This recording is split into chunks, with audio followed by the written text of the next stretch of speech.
Okay, the first cement we're going to be mixing is called Relyx. It is a resin modified glass ionomer cement made by 3M. It's a luting cement. It's used for permanent cementation of crowns, bridges, as well as orthodontic appliances. It comes as a powder and a liquid, which is what we're going to mix up here. There are other varieties, but this is the one we're going to mix today. So I'm going to go ahead and first measure out some powder. So I'm going to go ahead, and if you look in the top of this bottle, you can see there's like a little bar in here. That's to make sure you get a level scoop. It comes with this little pink measuring scoop. So like with many dental materials, you want to make sure that you are using the right scoop for the product. So I get a scoop and then I scrape it on that little ledge so that I get a nice level scoop. So that way I get a good, perfect measurement. Always recap your products. And then I'm going to go ahead and open up the liquid. Whenever you're using a little bottle of liquid, there's a lot of dental materials that come in these types of bottles. You always want to make sure when you're trying to get one drop, or count a certain amount of drops, that you're holding the bottle completely vertically upside down. You don't want to hold it at an angle, because if you hold it at an angle, it's very likely that you're going to get an incomplete drop or an air bubble will be incorporated into the mix. So you want to hold it vertically above the pad, give it a little squeeze until you get just one drop, and then we'll put the cap back on. Notice how I made the powder and the liquid separate on the pad. I didn't put the liquid on top of the powder. You want to keep them separate until you're ready to mix the two together.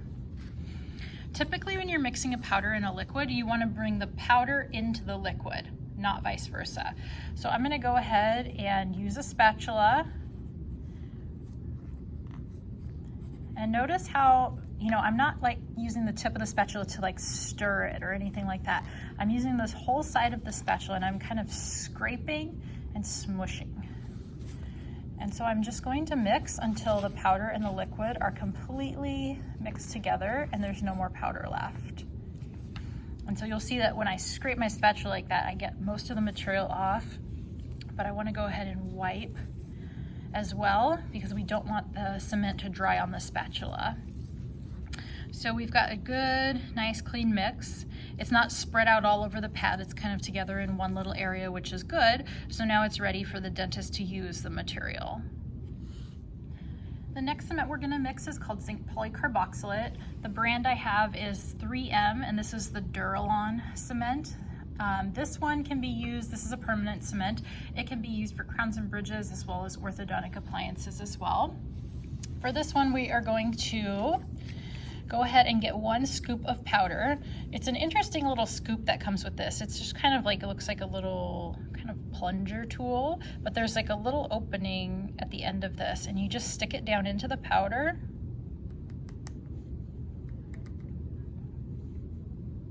And then when you bring it out, it has the powder in it. So then you just tap it to get the powder out. Then the liquid is in this little syringe, and I'm going to do 2 drops of the liquid.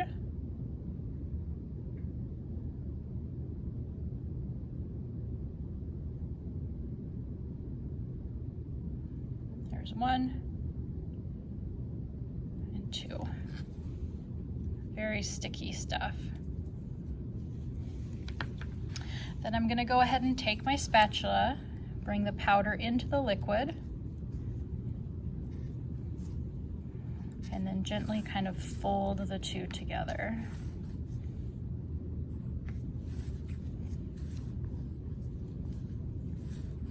Until we have just a nice uniform mix. It's nice and smooth. There are no more powder chunks left in it. I'll go ahead and wipe the spatula off right away so that the cement doesn't dry on it. And then the cement is ready for the dentist to use. Our next cement is called Flex, that's the brand name, and this is a zinc phosphate cement. This is a permanent luting cement, so it can be used for cementing crowns as well as inlays and onlays. This cement is the one that takes the most technique in order to mix it. So this one can be a little bit harder for people to mix when they first start out. The first thing I'm going to do is measure out powder. This is a powder and liquid, so we're going to do the powder first. Now I'm going to follow the instructions exactly for this because, like I said, this one is very technique sensitive, so we want to make sure to follow the instructions exactly. So the instructions say for the powder to measure 2 caps full to the shoulder of the dome. So you're like, what the heck does that mean? Well, I will show you. So I'm going to go ahead and put powder inside the cap.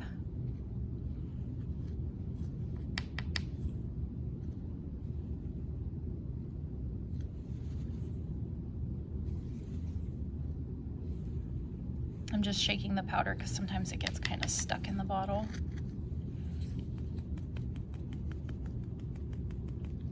Okay.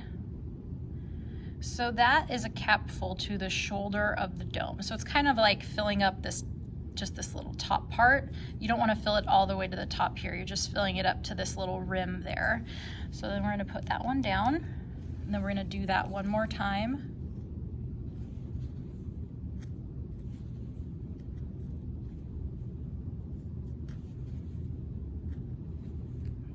So I've got it kind of up to that little rim there, or the shoulder of the dome, like they like to say. So make sure to get it all out of the cap. And then I'm gonna go ahead and take this powder and I'm gonna kind of scoot it to one side here. And what you wanna do is we need to divide this up into some very specific increments. So being the type A person that I am, I like to get it into kind of a nice little square first. And then the first thing we're gonna do is divide it into quarters. So I'm gonna take my spatula and divide it in half, and kind of push those 2 apart. And then I'm going to do the same thing the other way so that I have 4 pretty much equal little sections. So we've divided those into quarters. Now I'm gonna take one of those and divide it in half. And then I'm going to take one of those and divide that in half. So what I end up with is 3/4, 1/8, and 2/16.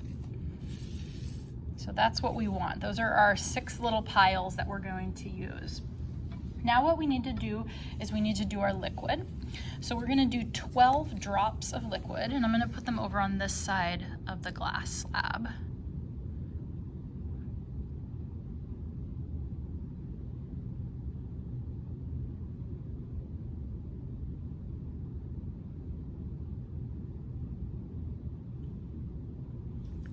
Drops. I forgot to mention that this cement, one of the things that makes it kind of technique sensitive is that you have to mix it on a glass slab because this keeps it cool. Most offices will keep these glass slabs in their materials refrigerator to keep them extra cold because the cold will help it to set slower, so it'll give you a little bit more working time. So we want a nice cold slab. So then what we're gonna do is I'm gonna kind of turn my glass slab a little bit so I can work a little bit easier with this. What we're gonna do is basically we're gonna incorporate one section of powder at a time, and we're gonna start with the smallest section. So I'm gonna go ahead and bring one of those 1/16 over. This powder does not like to mix into the liquid very easily at first, so you kind of have to work with it and help it. And once you get it basically incorporated, then we're gonna go ahead and just move right on to the next bit. I made a little bit of a mess there. Not ideal.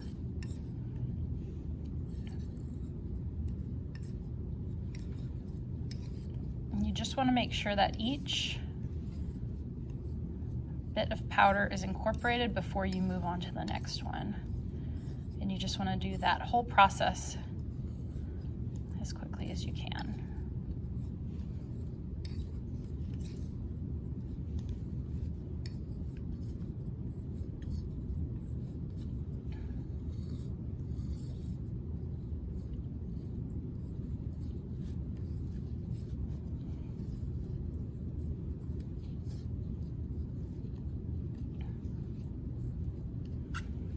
Last one. So on this last one, we want to get it mixed in, and then we want to make sure that we've got a nice, good, creamy mix.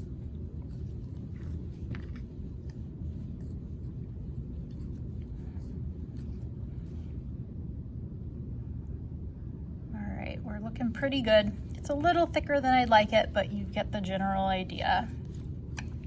So then with this one, I'm gonna go ahead and wipe my spatula off, but this one is a little bit harder to clean. If you go ahead and take your spatula, and when you're done with your slab, you can take those over to the sink. Water helps clean these up really easily. The next cement we're gonna mix is Fuji One. So Fuji One is a glass ionomer cement, and it uses a triturator in order to mix it. So what I'm gonna do is I'm gonna go ahead and open this little pouch, and inside is a capsule. There are a lot of different glass ionomer materials, specifically these Fuji materials made by GC, that come in these nice little capsules, and you use them all in basically the same way. This one happens to be a permanent cement called Fuji One, so that's what we're gonna mix right now. So the first thing that we're gonna do is we need to activate the capsule. So activation is a two-step process. The first step, you can either do this on a countertop or any flat surface, but you wanna push the capsule down so that that little colored button goes inside the capsule. Then this is the applicator that comes from the GC company. You're going to put it in the applicator. So you slide it in just like that, and then you give it one click, and that activates the capsule. To get the capsule out, I need to push this little button here. That retracted that little metal piece, and I can pop this out. So this is activated. Now I need to mix it. To mix it, I'm gonna go ahead and put it in the triturator. I'm going to slide the tip into one side and then make sure the capsule is snugly in there. These take 10 seconds, so I've set the machine to 10 seconds here. Then I'm gonna go ahead and start it.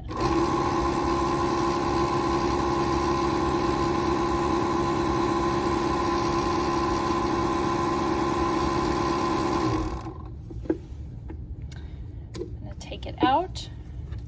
I'm gonna put it back into the applicator, and then I'm gonna give it a couple clicks, and then you can see that the material started to come out the tip there. So then it's ready to use. You can hand it to the dentist, and then to use it, you just pull the trigger to squeeze the material out wherever you need it. So that is how you mix Fuji One and pretty much all of the Fuji products that come in these little capsules. The next cement we're gonna mix, the last cement we're gonna mix, is gonna be our IRM. Remember, IRM stands for Intermediate Restorative Material, and this is used pretty frequently still out in the real world. And some people, even though I said that the Flex is the most technique sensitive, which is true, some people find that this is more technique sensitive just because this is something you're actually gonna use, and it does require a little bit of thought and effort in order to mix it correctly. This is a material that the measurements do not have to be really precise, because you can mix this with more liquid and less powder and get a thinner material that can be used as like a liner. You can mix it a little thicker and it can be used as a temporary cement. And you can mix it really thick, and that's when you would use it as a temporary restoration. I am gonna mix it as if I was going to place it as a temporary restoration today, because that's what you'll need to be mixing it for in lab. So the first thing I'm gonna do is get some powder out. I'm going to get kind of a heaping scoop of powder. So just one heaping scoop. And then I'm gonna start with just one drop of liquid on my pad. And I'm gonna start by incorporating just a little bit of the powder. And again, we're not being really precise here, but you wanna mix just little by little. So get that little bit of powder in, and then keep bringing a little bit more over. And it'll start to thicken up.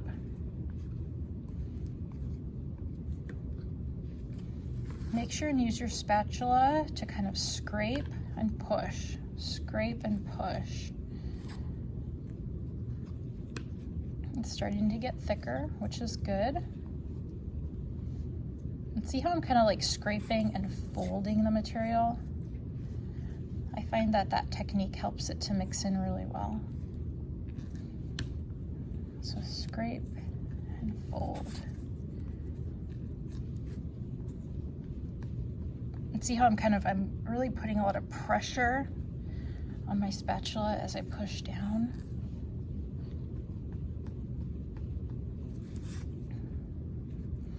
And then at this point, I'm going to kind of scrape it up and I'm going to grab it with my fingers. And see, it's thick enough that I can get it into a ball. It's still kind of sticky because you can see some of it sticking to my gloves. I definitely need more powder, so I'm going to kind of just dip it into the powder and then use my fingers to knead the material. So I'm just kind of squishing it in my fingers to work that powder into it. And what you're going for is a fairly stiff consistency, but something that you could still work with, so kind of like clay. And you don't want it to be sticky at all. So if it's at all sticky, add more powder to it. If you can't pick it up without it getting a mess all over your gloves, or you can't roll it into a ball, then more powder before you pick it up. At this point, it's feeling pretty good. And you should be able to roll it into a little log when you're done. And then that's the material that you'll use to place your temporary filling.